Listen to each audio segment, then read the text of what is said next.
আজমেরি হক বাঁধন। বাঁধন মানেই যেন গল্প আর গেটআপের চমক।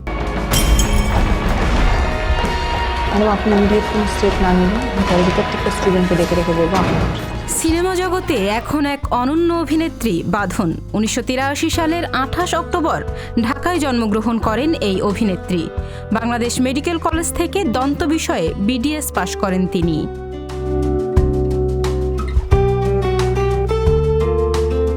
2006 সালে অনুষ্ঠিত সুন্দরী প্রতিযোগিতা লাক্স চ্যানেল আই সুপারস্টারে রানার আপ হওয়ার মাধ্যমে মিডিয়া পাড়ায় পরিচিতি লাভ করেন বাঁধন।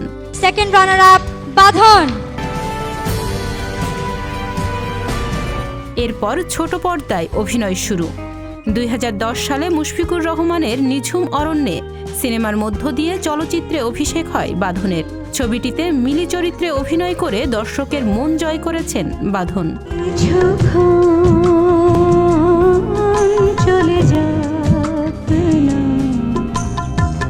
তবে নিজের অভিনয় নিয়ে একটা সময় হতাশ হয়ে পড়েছিলেন এই অভিনেত্রী। ব্যক্তিগত কারণে সরে দাঁড়িয়েছিলেন জাজ মাল্টিমিডিয়ার সিনেমা থেকে। সেখান থেকে প্রবলভাবে ফিরে আসেন রেহানা মরিয়ম নূরের মধ্য দিয়ে। কিন্তু আমি এভাবে দিনের পর দিন চুপ করে বসে থাকতে পারবো না। বাঁধন রেহানা রূপে হাজির হয়ে চমকে দেন পুরো বিশ্বকে। শুরু হয় অভিনেত্রী হিসেবে নতুন পথ চলা। 2021 সালে 74তম কান চলচ্চিত্র উৎসবে বাংলাদেশ থেকে প্রথমবার অফিসিয়াল মনোনয়ন পায় রেহানা মরিয়ম নূর। আব্দুল্লাহ মোহাম্মদ সাদের এই সিনেমার পর বলা যায় রাতারাতি তারকা খ্যাতির শীর্ষে চলে যান বাঁধন।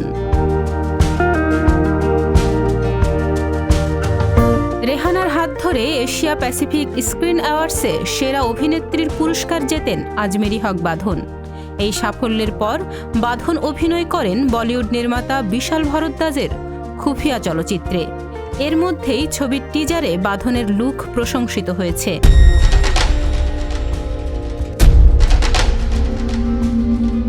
2021 সালে পশ্চিমবঙ্গের নির্মাতা সৃজিত মুখার্জির রবীন্দ্রনাথ এখানে কখনো খেতে আসেননি ওয়েব সিরিজে অভিনয় করার পর তার জনপ্রিয়তা ছড়িয়ে পড়ে পশ্চিমবঙ্গেও।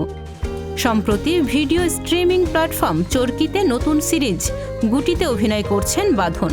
শঙ্খদাস গুপ্তের পরিচালনায় এই সিরিজে সুলতানা নামে এক মাদক কারবারির ভূমিকায় হাজির হবেন তিনি।